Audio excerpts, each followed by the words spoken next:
Hi students, इस video में आज हम लोग NCERT class 10th subject math के प्रश्नावली 9.1 का प्रश्न 5 को सॉल्व करने जा रहे हैं। तो प्रश्न 5 क्या है पहले ये समझ लेते हैं हम लोग। तो प्रश्न ये है कि भूमि से 60 मीटर की ऊंचाई पर एक पतंग उड़ रही है।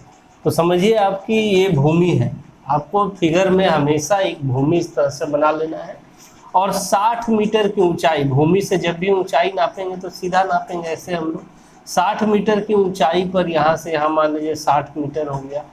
तो 60 मीटर की ऊंचाई पर एक पतंग यहाँ पर समझिए उड़ रही है। ठीक है, आगे देखते हैं। पतंग में लगी डोरी को अस्थायी रूप से भूमि के एक बिंदु से बांध दिया गया है।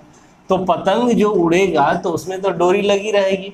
तो डोरी को क्या करना है ना कि डोरी को कर दिया है कि भूमि पर एक कोई भी जगह है वहां पर अस्थायी रूप से खूंटा खंबा छोटा सा कुछ भी होगा तो इस तरह से डोरी को बांध दिया। तो समझिए इधर से कोई आदमी पतंग उड़ा रहा था, इस तरह से आसमान में पतंग उड़ रहा था। तो वो आदमी क्या किया है कि बाद में डोरी को नीचे जमीन पर किसी जगह में बांध दिया है इस तरह से, और पतंग आपका यहाँ से 60 मीटर की ऊंचाई पे उड़ रहा है।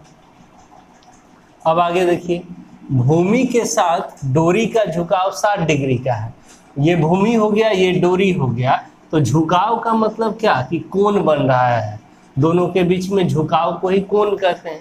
तो ये 60 डिग्री का यहाँ पर कोण बन रहा है डोरी और भूमि के बीच में।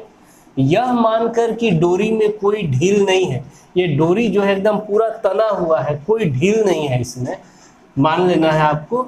तो डोरी की लंबाई ज्ञात कीजिए। तो यही डोरी जो आपको दिख रहा है ना, इसका लंबाई आपको बताना है कितनी लंबी डोरी है। ठीक है, सवाल समझ में आ गया। अब फिगर भी बन गया हमारा लगभग। ये जो है ऊंचाई है तो इसको हम लोग 90 डिग्री बोल देंगे।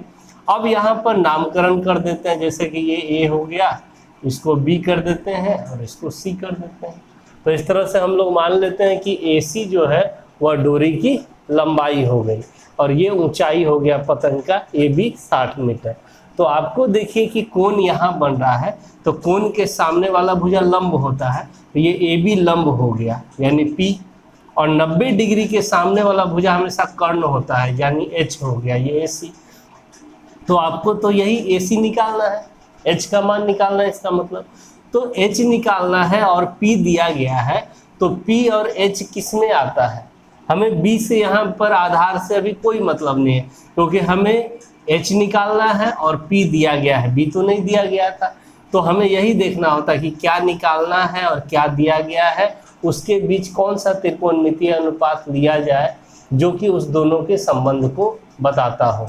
तो यहाँ पर हमें पी और एच का संबंध कौन बताएगा, साइन थीटा, क्योंकि साइन थीटा का फॉर्मूला होता है पी बाय एच यानी कि लंब बटे कर्ण। तो इसमें हमें साइन थीटा का प्रयोग करना है। अब सॉल्व करेंगे तो सबसे पहले मान लेंगे हम लोग इस तरह से कि माना कि डोरी की लंबाई बराबर एसी। एसी है हमारा डोरी की लंबाई। पी बी एच सब जो लिखते हैं ये समझने के लिए हम लोग लिखते हैं, जरूरी नहीं है कि आप लोग एग्जाम में इसको लिखें, और लिख भी दे तो कोई प्रॉब्लम नहीं है। तो माना कि डोरी की लंबाई होगी ए सी। अब आपको क्या दिया है, अब आपको कोण दिया गया है उसको भी मान लेंगे थीटा। तो कोण ए सी बी को थीटा मान लेते हैं। माना कोण ए सी बी बराबर थीटा बराबर 60 डिग्री, ये भी मान लिए। ये आपको दिया गया है ए बी बराबर 60 मीटर, तो लिख देंगे ए बी बराबर 60 मीटर। इस तरह से लिख लिए हम लोग सभी चीज। अब चलते हैं त्रिभुज में।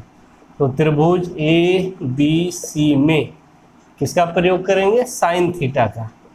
तो साइन थीटा बराबर होता है पी बाय एच यानी कि लंब बटे कर्ण। तो लंब हो गया ए बी और कर्ण हो गया ए सी।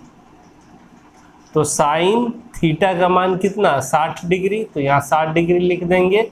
ए बी का मान भी 60 मीटर है तो 60 लिख देंगे, और ए सी निकालना है तो ए सी रहेगा। अब टेबल से साइन 60 डिग्री का मान कितना होता है, तो √3/2 होता है। तो √3/2 लिख देंगे इसके जगह पे, और इधर हो गया 60 बटे AC। ठीक है, अब क्रॉस मल्टीप्लाई कर लीजिए। तो √3 इंटू AC, तो √3AC और 2 गुना 60 120। यहाँ से अब AC का मान निकाल लेंगे हम लोग। तो AC बराबर कितना हो जाएगा, ये √3 गुना में इधर भाग में आ जाएगा, तो 120/√3। जब भी रूट नीचे रहे आपको क्या करना है, परमेयीकरण करना है। तो ऊपर नीचे आपको √3 से गुना करके परमेयीकरण कर देना है। तो यहाँ से AC बराबर हो जाएगा 120√3 और नीचे √3 गुना √3 3 से 120 कट जाएगा 40 बार में, तो ये हो गया 40√3 मीटर AC का मान। AC हो गया डोरी की लंबाई। लास्ट में लिख देंगे यह था डोरी की लंबाई बराबर 40√3 मीटर। ये आपका आंसर हो गया। वीडियो अच्छा लगे तो एक लाइक करें, शेयर करें और मेरे चैनल को भी सब्सक्राइब कर लें। Thank you.